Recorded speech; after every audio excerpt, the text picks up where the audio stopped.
Seja bem-vindo ao seu canal favorito de futebol.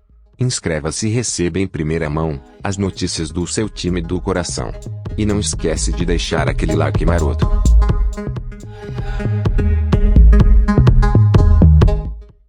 As melhores notícias você confere aqui.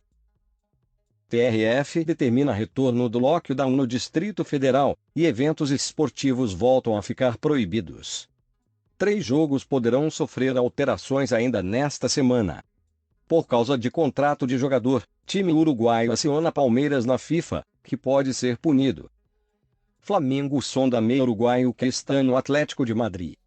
Veja o que tem de verdade nesta notícia.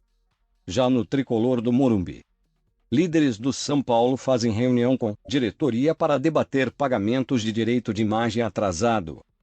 Saiba quanto o clube ainda deve para o capitão Daniel Alves. Mais um problema para o Corinthians. Presidente corre contra o tempo.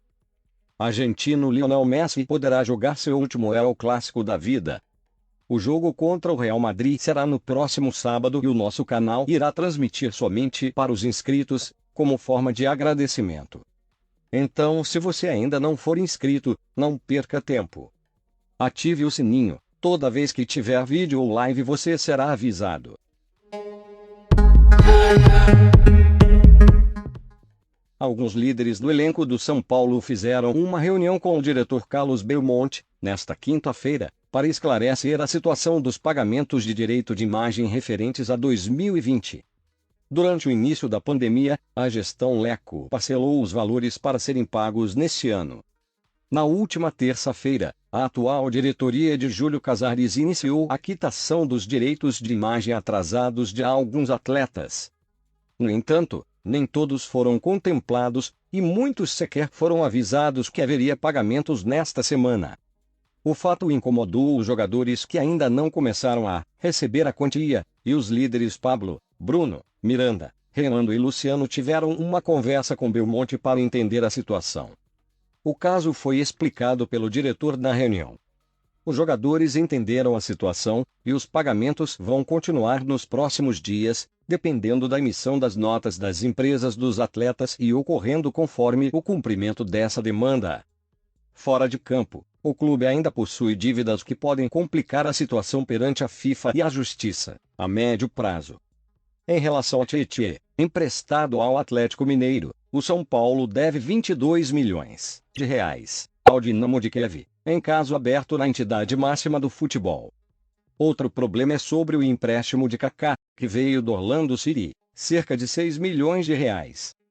Tricolor ainda deve mais de 12 milhões de reais para o capitão Daniel Alves, com a intenção de conseguir um patrocinador para quitar a dívida. O time fracassou, e agora tem mais um problema para resolver. Partidas da Supercopa do Brasil, Recopa Sul-Americana e Libertadores estão agendadas para ocorrer nos próximos dias em Brasília. Governo do Distrito Federal recorre da decisão do TRF, que derrubou, no início da tarde desta quinta-feira, a decisão que suspendia o retorno do lockdown no Distrito Federal. Com isso, volta a valer a determinação que proíbe atividades consideradas não essenciais, como a realização de eventos esportivos. O governador Ibanez Rocha já recorreu. Na programação para os próximos dias, 3 grandes jogos estão marcados para o estádio Mané Garrincha, a Supercopa do Brasil, neste domingo, entre Flamengo e Palmeiras. Santos e São Lourenço, na terça dia 13, pela pré-Libertadores. E Palmeiras e Defensa e Justiça, na quarta dia 14, pelo jogo de volta da Recopa Sul-Americana. CBF não se pronunciou sobre o caso, que pode ter reviravolta ainda nesta semana. Mercado da bola no Mengão. O Flamengo monitora o volante Lucas Torreira, emprestado pelo Arsenal ao Atlético de Madrid. Jogador da seleção uruguaia estaria insatisfeito com a pouca utilização na Espanha, e está disposto a retornar ao futebol sul-americano. Atento ao mercado, em busca de oportunidades, como ocorreu com o zagueiro Bruno Viana.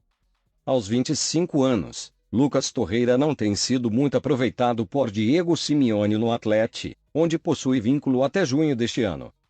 Insatisfeito, o uruguaio já teria manifestado o interesse de retornar ao futebol sul-americano para ficar perto da família. A morte recente de sua mãe impulsionou sua decisão.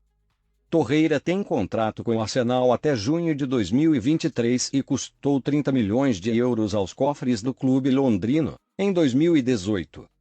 De acordo com informações vindas da Europa, ele dará prioridade ao Boca Juniors, que já admitiu estar interessado no meio-campista. Revelado no Montevideo Wanderers, Lucas Torreira não atua no futebol sul-americano desde 2014, quando, ainda na categoria sub-20, partiu para a Europa, mais precisamente para defender as cores do Pescara, da Itália. No país, o atleta da seleção uruguaia ainda jogou na Sampdoria. Ainda sobre Flamengo. O Conselho Deliberativo do Clube de Regatas Flamengo, atual campeão brasileiro de futebol, aprovou o patrocínio da empresa de criptomoedas de créditos de carbono MOS, que estava em negociação há cerca de um mês. A empresa vai estampar os meiões do Mengão até o fim da temporada 2021.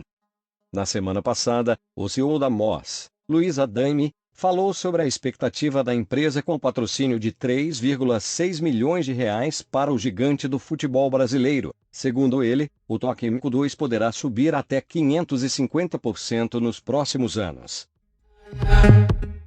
O Nacional do Uruguai entrou na FIFA contra o Palmeiras reclamando o pagamento de mais 7,5% dos direitos econômicos do lateral esquerdo Matias Vinha. A nova operação faz parte de uma cláusula do primeiro acordo, que previa a compra da fatia nos direitos em caso de participação do atleta em 33 partidas. O Verdão já havia informado ao Nacional o cumprimento da meta e depois procurou os uruguaios para confirmar que vai oficializar a transação, mas solicitou que o pagamento fosse adiado para mês de julho. O clube alviverde se preocupa com o fluxo de caixa por causa da queda das receitas provocadas pela pandemia. Os uruguaios procuraram a FIFA inicialmente para depois oferecerem um parcelamento do valor.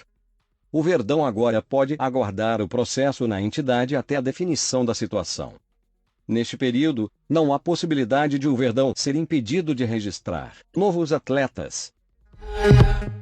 Presidente do Corinthians, Duílio Monteiro Alves, que está há 4 meses, tem agido nos bastidores para encontrar uma solução financeira para o clube, que agora corre risco de ficar fora do Profut. Uma eventual exclusão do Corinthians, como já aconteceu com o Cruzeiro, impactaria na retomada da dívida original junto à União, sem os atuais descontos e parcelamento, com possibilidade de bloqueios de contas e patrimônios, além de incapacidade em obter patrocínios de empresas estatais, entre outras consequências graves. O Corinthians não tem cumprido com todas as contrapartidas assumidas quando aderiu ao programa de refinanciamento das dívidas federais dos clubes brasileiros. O clube entrou no Profut em 18 de novembro de 2015 e parcelou 181 milhões de reais em 240 vezes, total de 20 anos. Além do refinanciamento das dívidas federais, a adesão permitiu descontos de 70% das multas, 40% dos juros e 100% dos encargos cobrados. O balanço financeiro do Corinthians referente ao ano de 2020 diz que até a data de 31 de dezembro daquele ano, o saldo remanescente desse parcelamento era de 213 milhões de reais. O artigo 4 da Lei do Profut prevê que a partir de 1º de janeiro de 2019, os clubes inseridos no programa 1 não podem ter um déficit anual superior a 5% da receita bruta do ano anterior. Como a receita bruta do Corinthians em 2018 foi de 469 milhões, de acordo com a lei, o déficit alvinegro em 2019 poderia ter alcançado, no máximo, 23 milhões. Mas fechou em 195,4 milhões. O problema se repetiu na última temporada. A receita bruta do Timão em 2019 foi de 426 milhões. O clube, em tese, teria de respeitar o limite de 21 milhões de déficit, porém, bateu 123 milhões. O artigo 25 da mesma lei ainda considera como atos de gestão irregular ou temerária, déficit ou prejuízo anual acima de 20% da receita bruta apurada no ano anterior. Duílio está movimentando os bastidores para que isso não aconteça, e ao mesmo tempo tenta buscar reforços para ajudar dentro de campo. Neste momento, a diretoria do Corinthians vem dando sinais de que pode abrir mão das renovações dos contratos dos meias Otero e Casares e do zagueiro Gemerson. O vínculo dos três acaba no dia 30 de junho, e a manutenção de seus contratos pode não acontecer no segundo semestre. Um termo usado nos bastidores é racionalidade financeira. Ou seja, a diretoria usará da razão para a tomada de decisão, abrindo mão dos jogadores caso considere o preço alto demais a se pagar. O terceiro filho de jogador do Barcelona, Antoine Griezmann, nasceu hoje dia 8 de abril. Um dia mais que especial para a família do atacante francês. Mas não por conta de um título, gol especial ou qualquer coisa relacionada ao futebol. Nesta data nasceram os 3 filhos do jogador com a esposa Erika. O último deles exatamente nesta quinta-feira, dia 8 de abril. Batizada de Alba Griezmann, a mais nova ariana da família se junta a Mia de 5 anos e Amaro de 2. Jogador campeão do mundo pela seleção da França, jogará no próximo sábado, mais um El Clássico contra o Real Madrid, que poderá ser o último do seu companheiro de equipe Messi. Com final de contrato com o time espanhol, a lenda argentina poderá se mudar para outro clube no fim dessa temporada. São 43 jogos, 26 gols e 11 assistências, que colocam como o maior artilheiro da centenária rivalidade e ícone do que representa este jogo. O camisa 10 se prepara para mais um capítulo da história neste sábado, às 11 horas, no horário de Brasília, no Camp Nou, em um confronto de La Liga que pode até ter um inevitável sabor de despedida.